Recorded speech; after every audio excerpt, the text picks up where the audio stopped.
Hey folks, and welcome back to West Yorkshire Retro Gamer. It's match review time.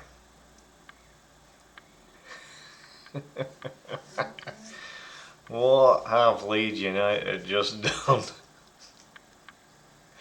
They've walloped, battered, destroyed Crystal Palace, who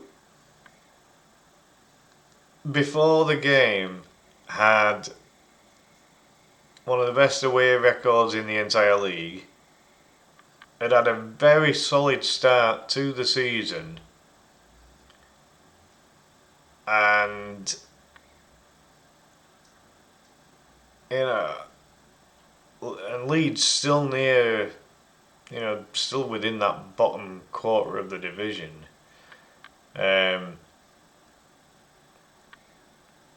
yeah, I mean, it didn't look like there was more than 10 places between Leeds and Crystal Palace before kick-off. Absolutely. What I mean is that as the two teams played it out, it didn't look like there were more than 10 places separating these two teams.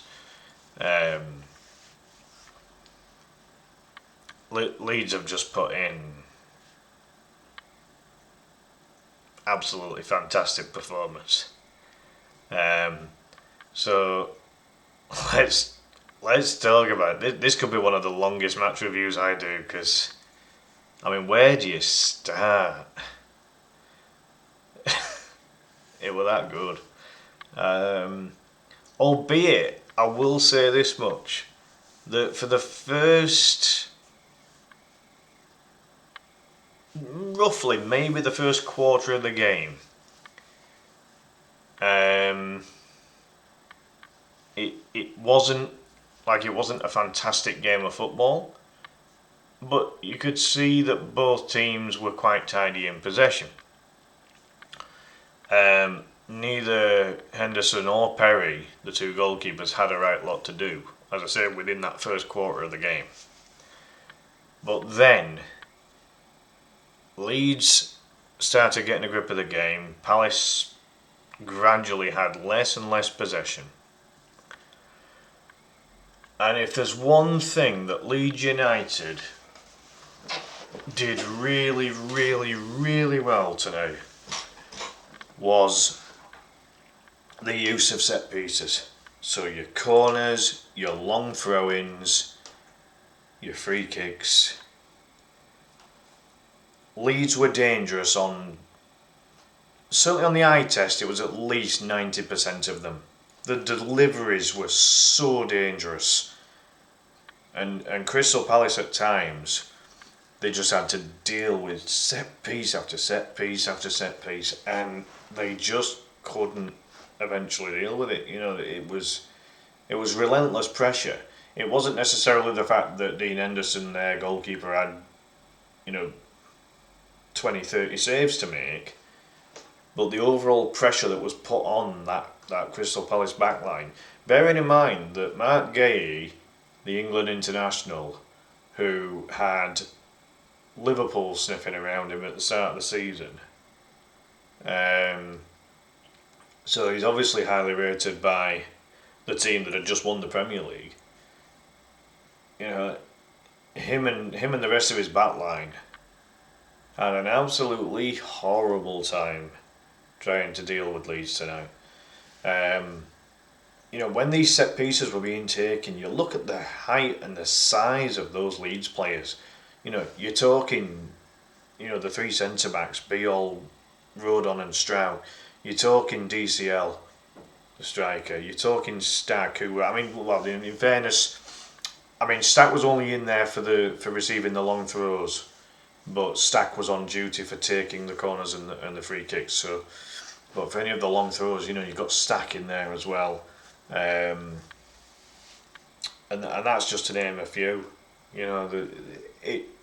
Leeds were so dangerous when those corners and long throws and free kicks came in. So let's talk about it.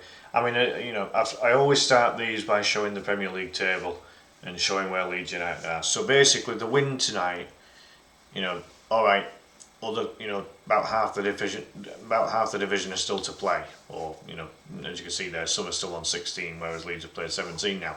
But it's 5 games won, 4 games drawn, and 8 losses. 24 goals scored now. You see, scoring 24 goals in 17 games is not bad at all. That's not a bad return. Conceding 31 is still quite a lot, but again, tonight we got it. We got that negative goal difference down from -10 to -7. It's a step in the right. It's a big step in the right direction as far as that goal difference is concerned. It puts us on 19 points. You know, which when you look at it and look at how much of a gap that is to West Ham now, who have also played 17 games, which is really important. It's really important that the bottom 3 have played 17 games, the same as Leeds, because now they're cut adrift by 6 points. 7 if you include that advantage that Leeds have with the goal difference. You know, look at that horrible goal difference for the bottom 3: -16, -15, -28. I mean, Wolves are gone. Forget, you know, we can forget Wolves in any kind of equation whatsoever. They're done. I don't see them getting out of this anytime soon. And again, look at that form guide of the last 5 games there. You know, there is still one nasty red and white L on there. But there's now 2 wins and 2 draws in the last 4 games. You know, and when you look at the form of even just all the form of the teams all in the bottom half, you know, Leeds are one of the form teams in the bottom half right now. You know, which is great to see. So, you know, things are looking up. You know, 16th place, it's 1 place higher than we need to be as a minimum. You know, that by end of season we need to make sure we're no lower than 17th place. So yeah, I'll take 16th. Hell yeah. And also, we've got 2 games now where we only need 1 more point, because for me, if after 19 games we're on 20 points, which is the halfway stage of the season, and we've got half the number of points that I think we're going to need by the end of the season, because I think we're going to need at least 40, and again that's achievable with 10 draws and 10 wins. So again, when you look at it from Leeds' perspective, we've got half the wins we need for the entire season. We've almost got half the draws we need for the entire season as a minimum. That's not bad at all. You know, at the stage that we're at right now, and as I say, we're just gradually chipping away at that goal difference. The number of goals we've scored since that second half of the Man City game, I've lost count now. But it's good. It's really, really good. Yes, still a little leaky at the back, but that's improving. The last 2 games we've only conceded 1 each. You know, so things are getting tighter at the back, which again is crucial to improving your goal difference. You know, so Leeds are really chipping away at that now, which is it's just brilliant to see. You know, from a Crystal Palace point of view, just to get a perspective of what we've just done here, you know, they've won 7 of the games, they'd drawn 5 of them, and they'd only lost 4 before playing Leeds. Their goal difference now has been cut right down to just +2. And the fact that they've conceded 4 tonight, you know, they were on, 15 conceded, now they're on like 19 conceded. So before tonight, you know, the goals conceded was less than a goal a game. Now it's more than a goal a game. This is a really significant win for Leeds United. And again, look at the difference in points. You know, Palace now are on 26. Leeds are only 7 points back from that. You know, there was more than that before tonight.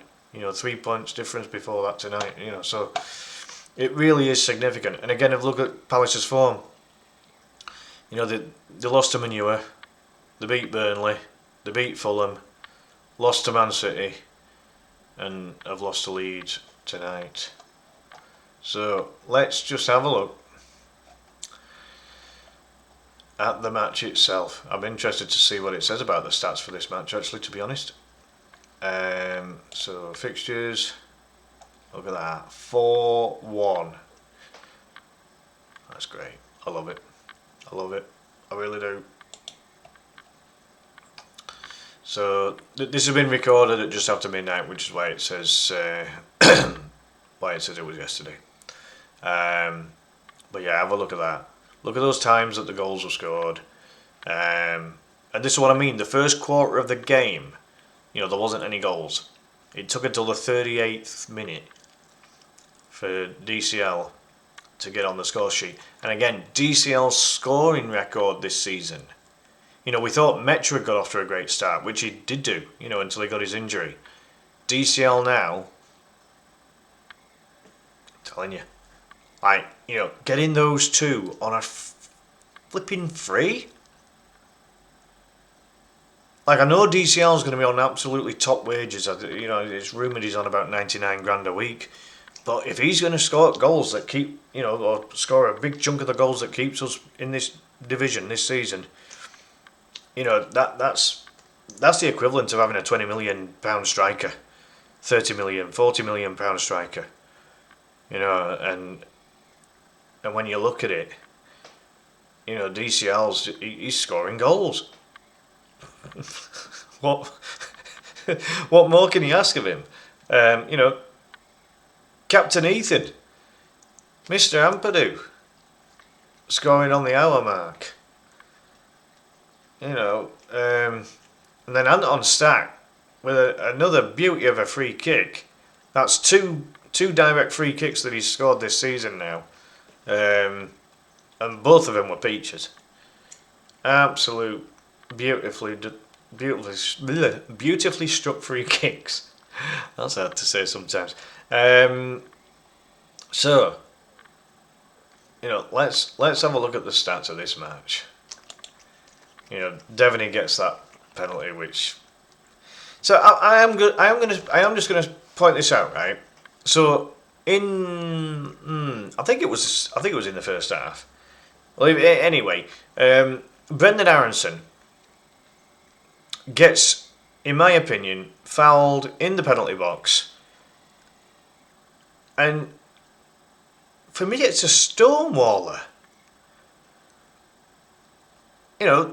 I've seen a few different angles of it, and Aronson, it's not the defender that gets the touch on the ball, it's Aronson.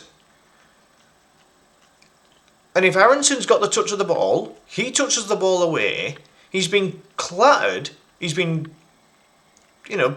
practically scissor kicked down. He's tackled down in the area. For me, it's a stonewall penalty. There's other people that might look at it and think otherwise. I'm telling you, that's a stonewall penalty, and it wasn't given. And the referee had no hesitation to give the Crystal Palace penalty. And I don't think that Crystal Palace penalty was any rougher in terms of the challenge. The Crystal Palace striker practically just ran into Lucas Perry. Aronson got chopped down. So I don't know. But anyway, thankfully it didn't matter in the end. But I was absolutely livid when we didn't get that penalty. Absolutely livid. As I say, thankfully it didn't matter. So, let's have a look at the stats. Leeds with more possession. Now, even though Palace were seen as one of the best away teams this season so far, they weren't expected to have a lot of possession. And that actually showed. Leeds actually got the better of the possession. Expected goals, Leeds with double the amount of Palace. Look at that, 20 attempts on goal with 8 on target. So to score half of the shots on target, that's not bad. 50% success rate on that, that's not bad at all. That's reasonably efficient. And ultimately what that does mean is that you're going to score a lot of goals. Because if you're having 8 shots on target and you've scored half of them, you're scoring 4 goals in a match, you should get yourself a result with that. Palace had 3. And when I think back at it, I don't remember Lucas Perry having a lot to do in the entire match, to be honest. So, I don't know. But more than double the amount of total attempts, and the ones on target, more than double there. Double the amount of big chances, they missed just 1 big chance each. Accurate passes, Leeds dominated the passing as well. That's brilliant. Fouls committed. Palace were dirty. In comparison to Leeds there. And so many corners, as I mentioned at the start of the video, set pieces, corners, long throws, direct free kicks. I mean, yeah, love it. So in terms of the shot stuff, exactly, they did hit the post late on. So after they got their penalty goal, the same player actually, Devaney, he actually hit the post. And if that goes in, that's 3-2 with just a couple of minutes remaining. So that becomes squeaky bum time at that point. Thankfully, they didn't score it. And I don't think on the balance of play, I don't think Palace deserved to score 2 goals in this match. I don't think they deserved to score 1, quite frankly. I just thought Leeds were very, very dominant for the majority of this match. Second half in particular, they were brilliant. And just used the art of set pieces to their advantage. And what did we sign these big physical players for? Because it's going to give us more physical presence. It's going to give us more of an outlet to use and utilise set pieces. It ain't rocket science. It's just natural fact. That's what it is. And it was clear. But again, look at this as well. 14 attempts inside that box, and 6 on outside as well. Just 5 and 4 for Palace. It's domination. It's absolute domination. The expected goal thing as well. Again, I'm not a big fan of the whole XG side of things. But anyway, again, it shows there just with the colour on the graph there on the number chart there that Leeds were the better team. Passing, I'm really impressed that we've actually dominated the passing stats. Albeit, this is interesting that quite a lot of it was just passing in Leeds' own half. Which, when I think back at the game, Leeds did pass it quite a bit, around the back. But that was because Palace allowed Leeds to do that. The Palace press was very selective. When they did start to press, it was usually after Leeds had some possession at the back. And you could see Palace were gradually getting that press on, but at that point Leeds just made it look easy and just passed it out wide, boom, down it went, great, no problem. Who cares about the Palace, the Palace press? So when you look at all this, overall really good passing stats for Leeds. Dominating Palace apart from passing the opposition half, but in the end, all of those passes in the opposition half, like most of those, probably happened in the first half, because Palace, aside from that little spell in stoppage time, that involved Devaney a couple of times, but aside from that, those passes happened in the first half, and it didn't result in Perry having a lot to do. Accurate long balls, again, Leeds dominated. Accurate crosses, Leeds dominated, and that's in a formation without wingers. Joe Rodon was an unconventional winger at times.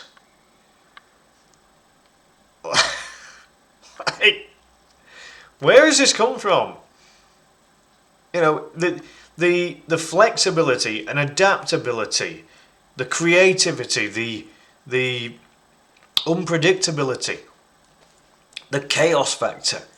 It is so evident in Leeds right now. They are one of the most inventive teams in the entire league. Now, some of you will call me biased because I'm a Leeds fan, but I'm watching it. I'm watching Leeds every single time they play. And there is something different, something new that Leeds haven't done before this season. Within this season, that Farker is getting his team to be able to do. This, again, Daniel Farker gets a very split opinion from Leeds fans, let alone fans outside of Leeds. But Farker is showing a managerial... Do I go as far as masterclass? Maybe. He is showing all these different facets to what Leeds are able to do. And this comes down to Daniel Farke and his coaching team. Right? This is massively about what they are doing. They are teaching these players to adapt to different formations, different tactics, different scenarios, that happen throughout the game. There's a lot of work going on with set pieces in training. It must be, because it's bearing so much fruit on the pitch. There's got to be a big dose of credit that goes to Daniel Farke and his coaching team, because I'm telling you, you go back before the start of that second half against Manchester City, there is not a Leeds fan on the planet that would have foreseen, after that first half against Manchester City, that this is what Leeds were capable of this season. And from that point on,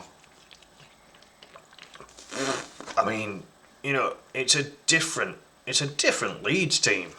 Not in terms of personnel as such, but in terms of the style, in terms of, using the players' individual and team strengths to their advantage. And tonight, it all came into play, all into fruition. Like, the use of the corners, the deliveries were so good. For 90% of those corners.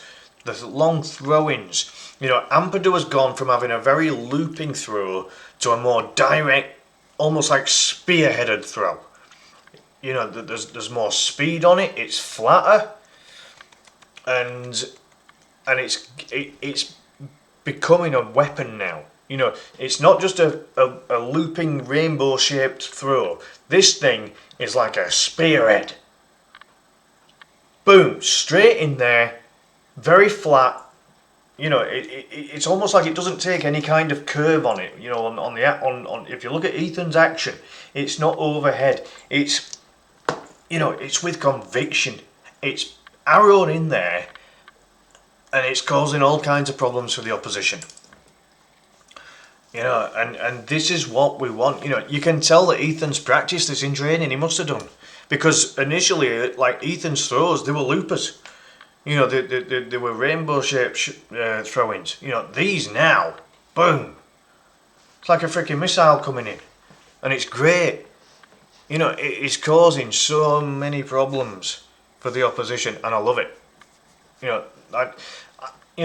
As much as Leeds fans would love to have, a front line of clones of Lionel Messi, like peak Lionel Messi, all that kind of thing. This isn't that.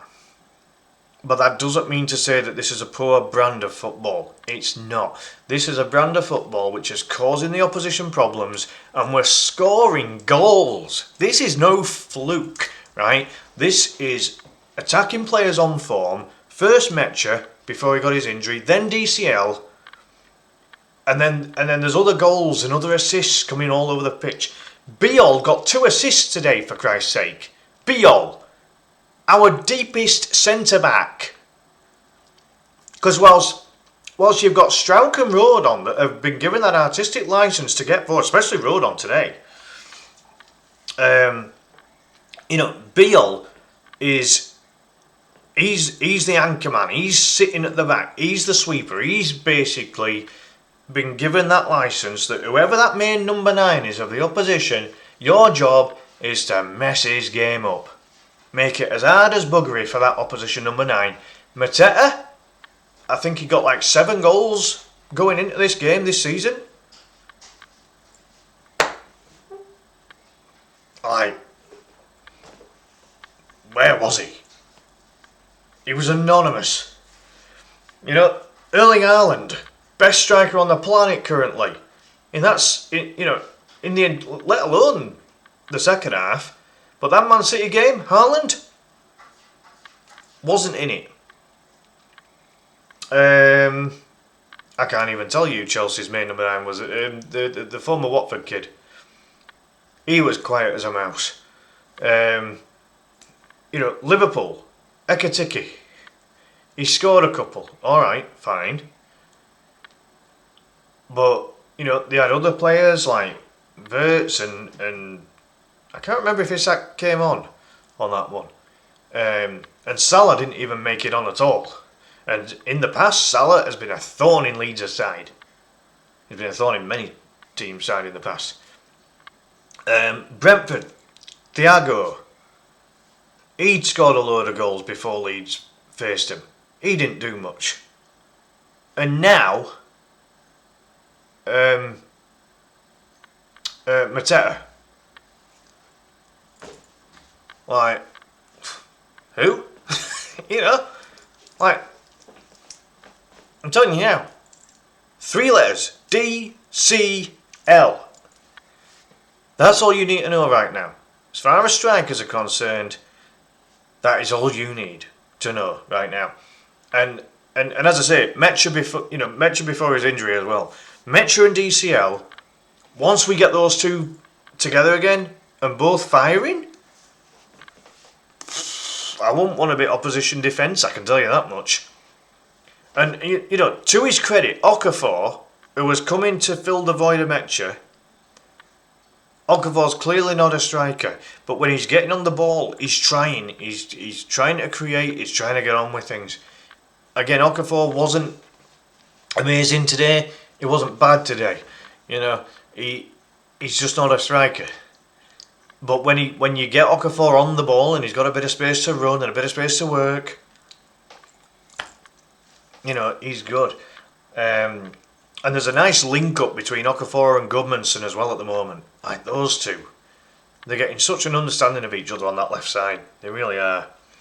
Gudmundsson again today. Just, God's sake. 10 to 11 million?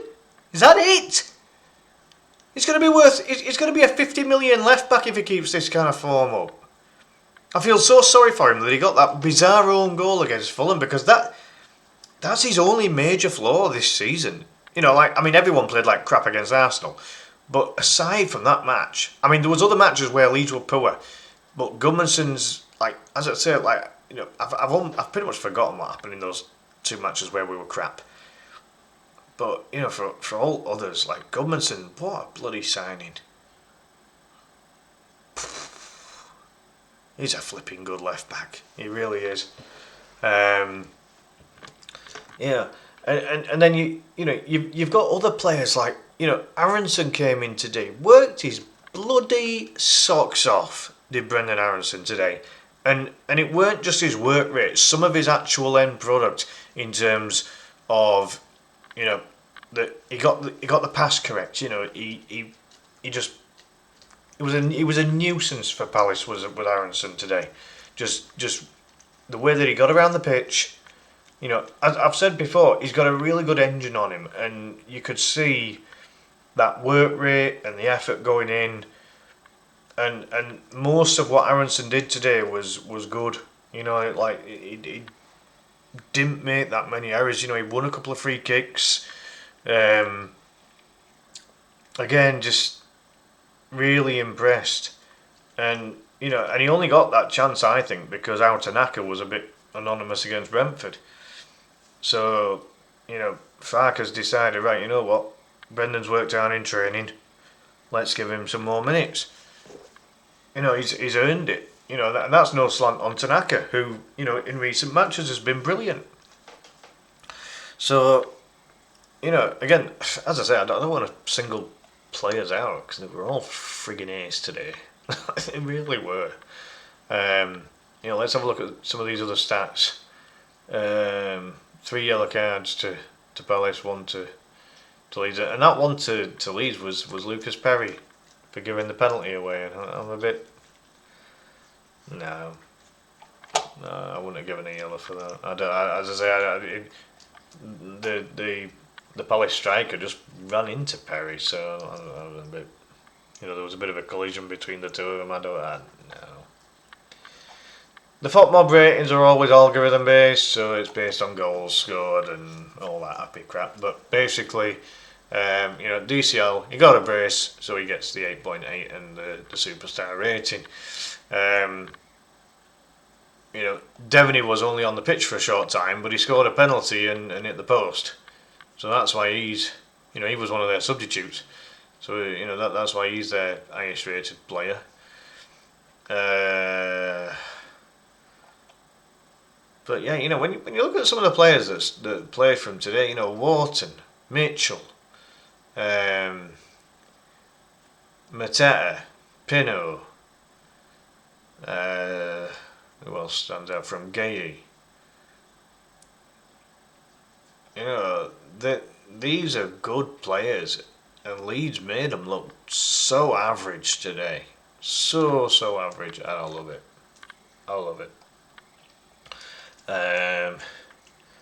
The situation was so bad for Palace. They brought on this kid who's only 16. Only 16, and he's got enough hair to go around about 3 or 4 individual humans. I don't know how he's so bloody hairy for 16. But anyway, yeah. So as I say, I'd take those kind of shots with a pinch of salt, really. So yeah, when you look at it, let's have a look at the lineups. So Leeds started with Perry in goal, Strout, Biol, Roden, Gudmundsson and Bogle out wide, Stack, Ampadu and Aronson being the new player for this lineup compared to the last one, with Okafor and DCL up front. And the big talking point would have been Brendan, because it wasn't expected that Brendan was going to start. It was expected that, Altanaka would keep his place, and that was that. From a Palace point of view, in the preview that I do of each match, I always put a predicted lineup. And the only changes from that predicted lineup, Klein played, Hughes played, and I think that was it. I think I predicted the rest of them. And ironically, the match that Palace played in Europe against a Finnish team called Cups was a completely different 11 to this 11. So you can't blame fatigue on these guys. They had a rest. If any of these had played, if any of these had started against Cups, maybe a small argument. But these are professional football players. Should be used to it by now. So anyway, but yeah, Glasner in his press conference actually announced the kind of lineup that was going to be expected. He even said that I can't predict the future. I don't know who's going to start against Arsenal. I think they've got Arsenal in Cup next or something. So that was actually quite amusing. In terms of the subs, Devaney scored the penalty in at the post. Uche won the penalty, if I remember right. Sosa and Lerma didn't do much. Tanaka, Nonto and Justin came on, and we lost a little bit of the control of the game, I think, when they came on, albeit, this can happen with subs sometimes. But I thought Nonto did alright. Don't think Tanaka or Justin did anything wrong. And Gruev and Pirro came on very late. And Gruev, to his credit, won the free kick, that led to Stack's goal. So, if they were going to give Gruev a rating, because it's algorithm based, he probably would have had at least a 7, just for that. These are the subs that didn't come on. There was a point where it looked like Henderson might have gone off, so Benitez might have actually been required there. But Canvot, Rodney and Essa, no signs of them. From Leeds' perspective, Darlow, Byron, Bornau and Harrison were not required. In terms of the players that were unavailable, so you could argue that there was a few unavailable players. Sarr's been good for them, but he was on international duty. Kamada's been good for them. He was injured. I don't think that the rest were that well. No, that's false. Munoz has been good for them. I think Dakura's been alright from as far as I know. I'm not sure about the other two. From Leeds' perspective, Longstaff was doing alright till he got injured. Dan James, he just hasn't had any luck this season. Spent more time injured than he has fit. Mecha was doing really well until he got injured. I still want to see us get Mecha back, because Mecha and DCL up front when we play two strikers up front, it is really difficult for the opposition defence more often than not. And it gives us a different dimension and a different option going forward.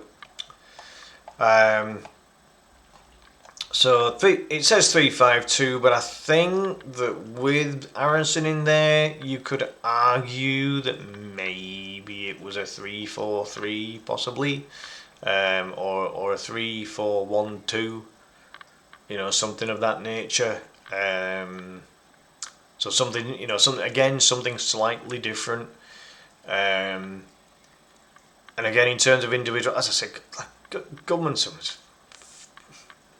I think he's my favourite player this season. I don't often have a favourite player each season, but I don't know.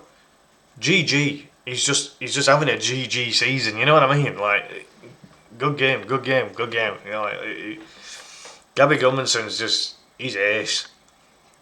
Honest to God, I'd love to meet the guy and just congratulate him for the season. I think he's brilliant. I really do.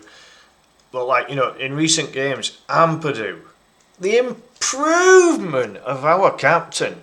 This guy, I'm telling you, the improvement of Ethan Ampadu, everything in his game, and I mean everything, is just that damn good. He has been on a tightrope for yellow cards, I think, since Man City. If he gets one more, he gets suspended, and he's been that disciplined. Which you expect from your captain, but he's got, it's a defensive midfield position for the majority for him. He's going to be putting in tackles. He's going to be getting involved. He's been that good.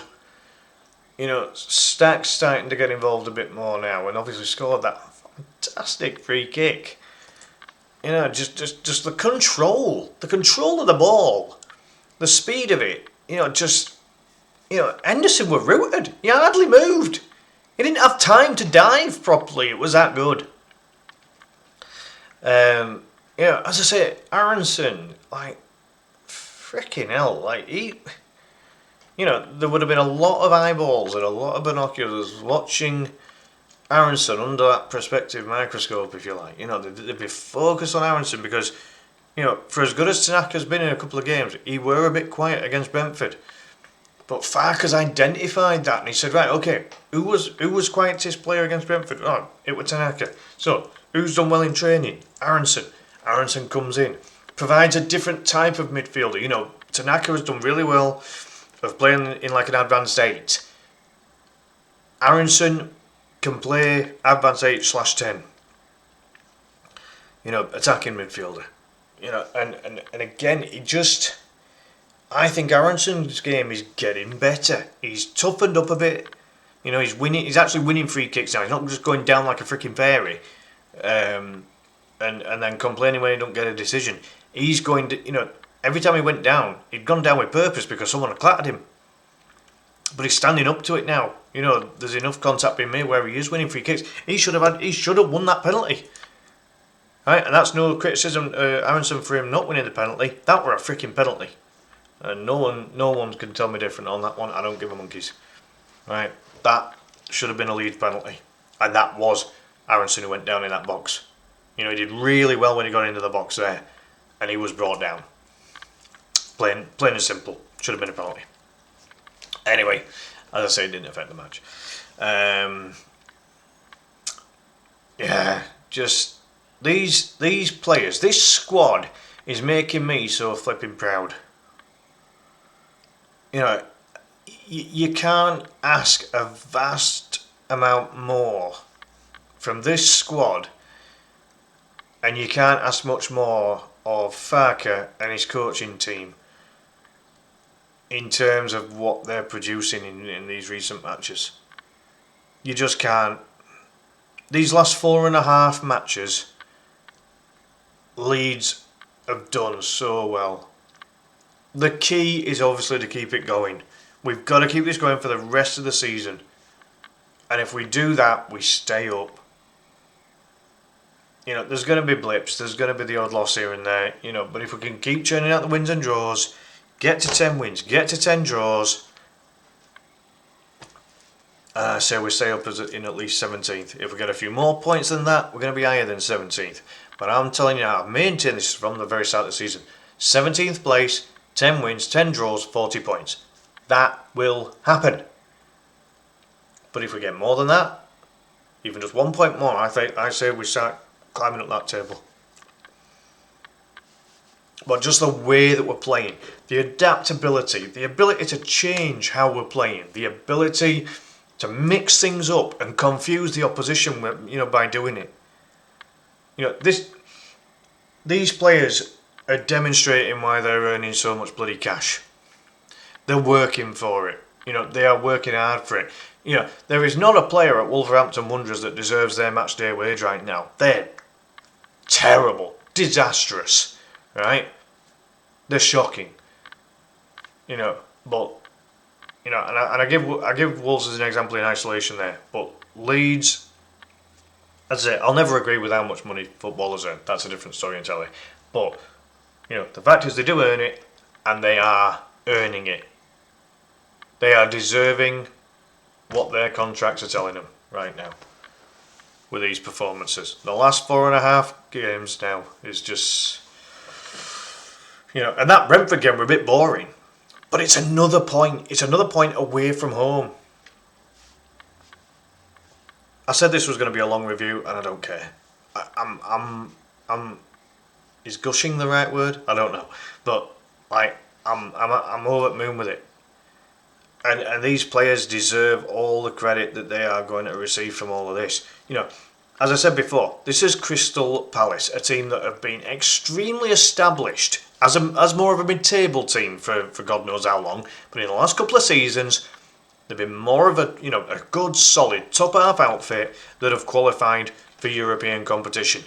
That's how good they are, right? And when you look at that squad, right, I look at that squad. Gay, Richards, Wharton, Mitchell, Pinot, Mateta, all good players.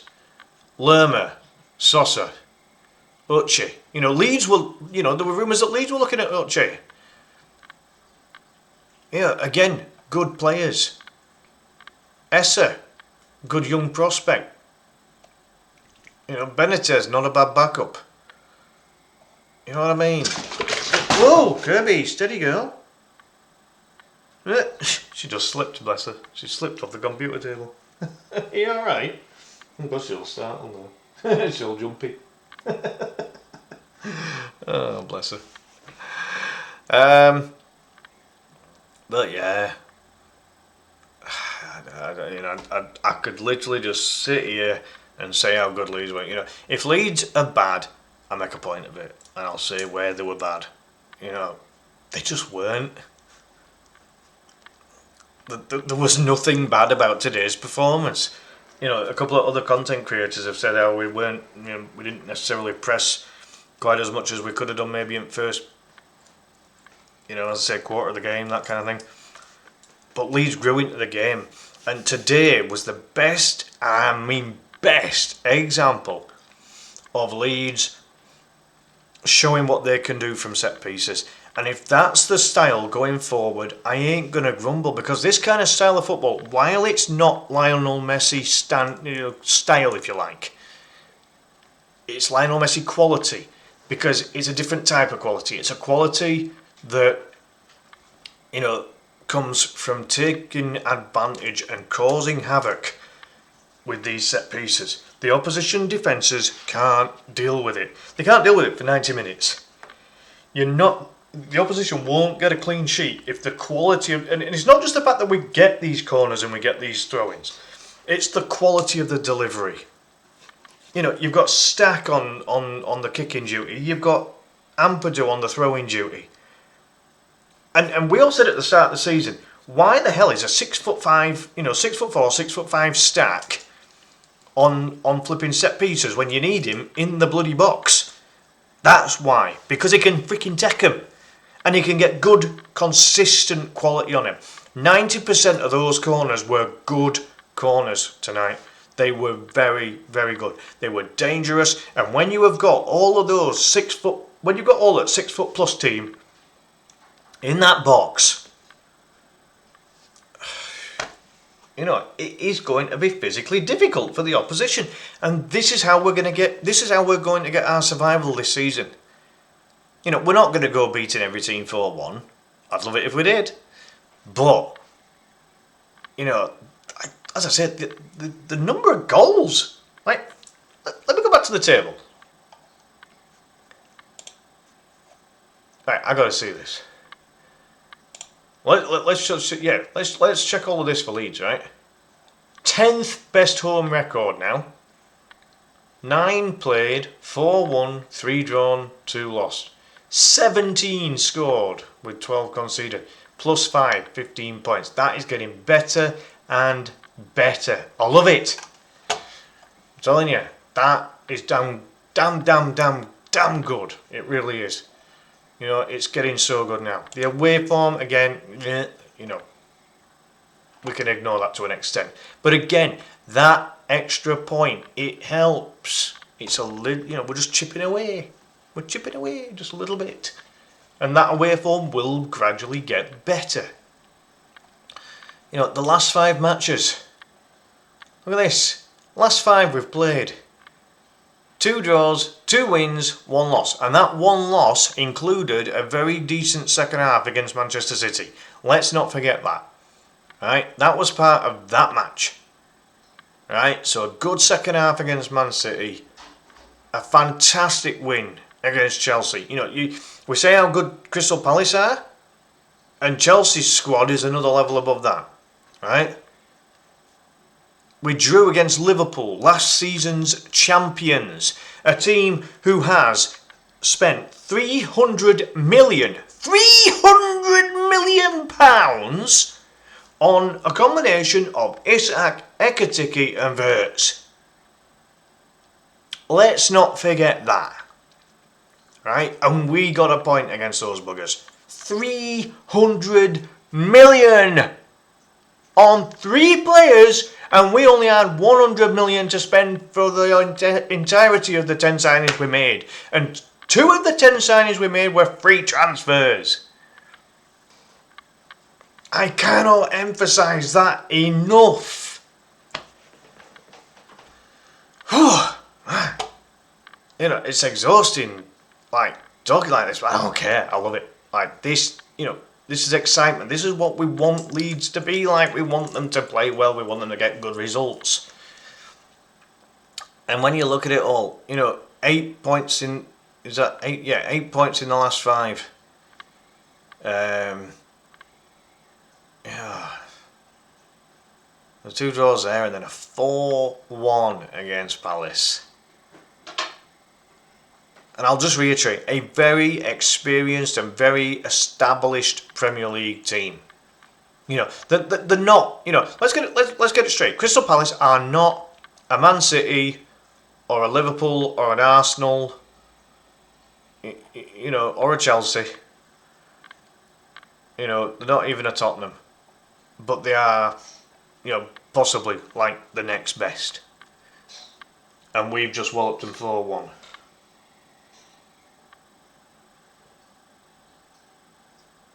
Oh, bless her, Kirby. I think she's got a bit of a sneeze coming on. Oh, yeah. You alright, Kirby? Good girl. You'll be alright. Oh, bless her.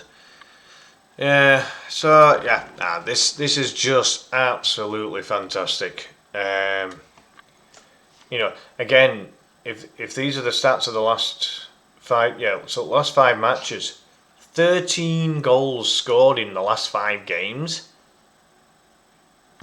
I know, you know, we've conceded 9. That's a lot, but you know, but again, if you look at the last 4 games in isolation, right? I don't know if that can that be accurate. I don't know, but this is accurate, right?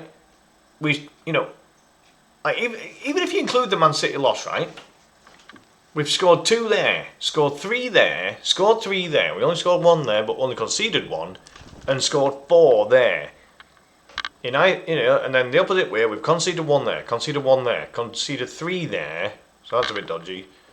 Conceded 1 there. Again, we conceded 3 there. Again, you know, half of that game were crap. The other half was pretty good.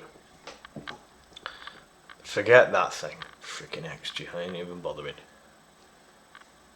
But it's just ridiculous, and I love it. It's great. Let's just have a look. Right, is this going to tell us? Is this going to tell us what we want to find out here? What? How the hell? Well, that's wrong, isn't it? 87 minutes played, and unless it means the last match. Yeah, it must mean the last match, mustn't it? I mean, for the whole season. Is it going to tell us the whole season? Nah, I don't think it is. Hold on, player profile.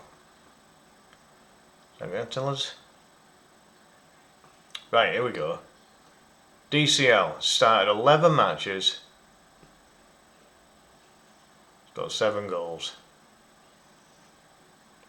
That ain't bad, is it? It's not bad at all. It's really not.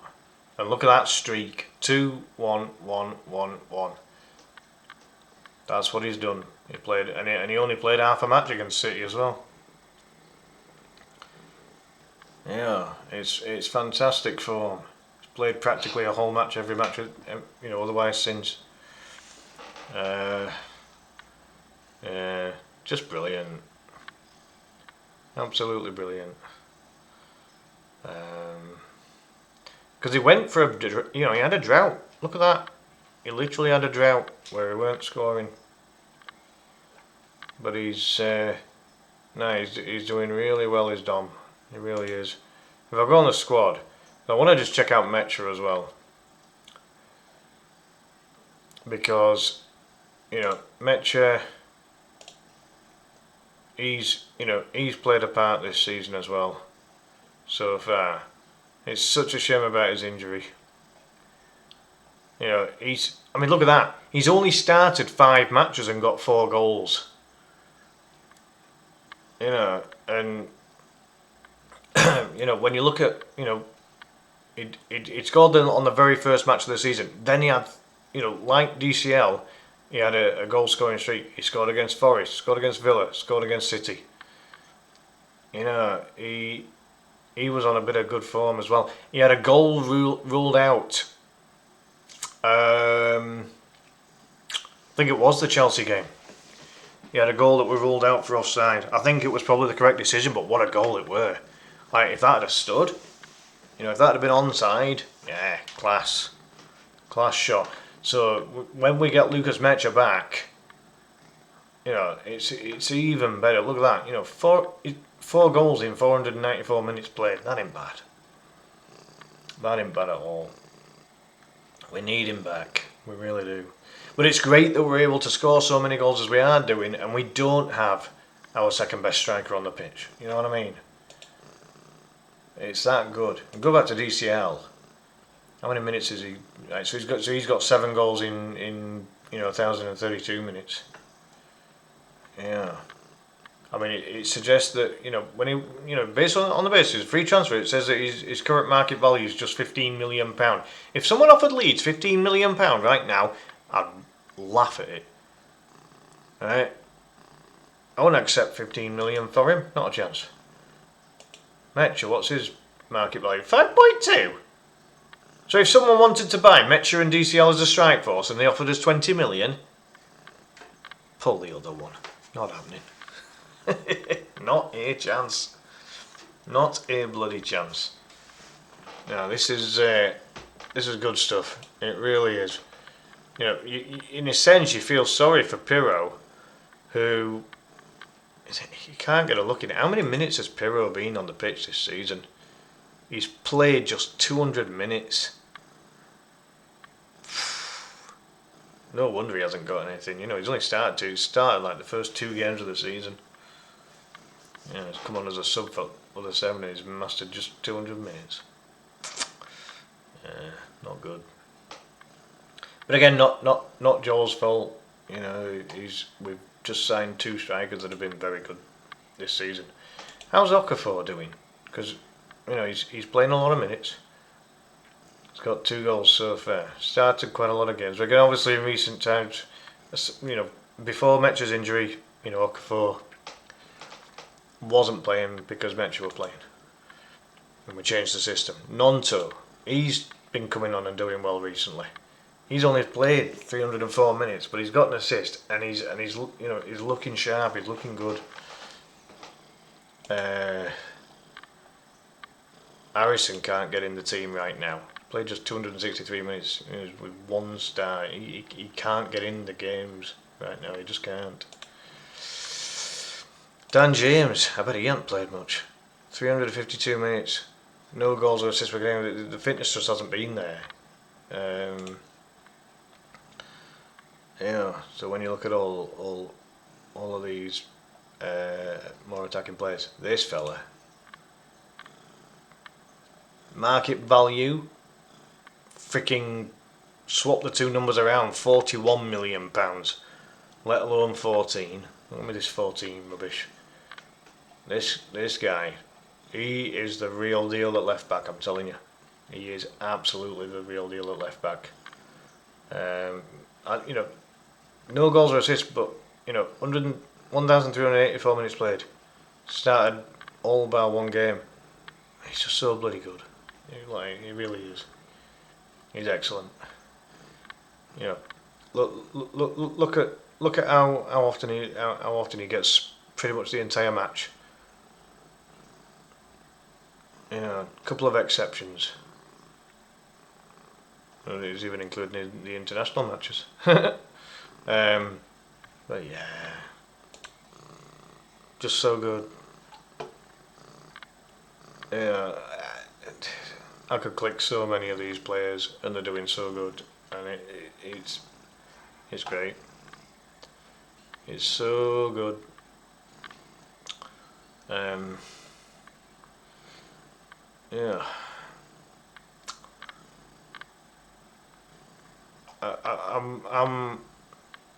I'm kind of lost for words as to how good this is, because look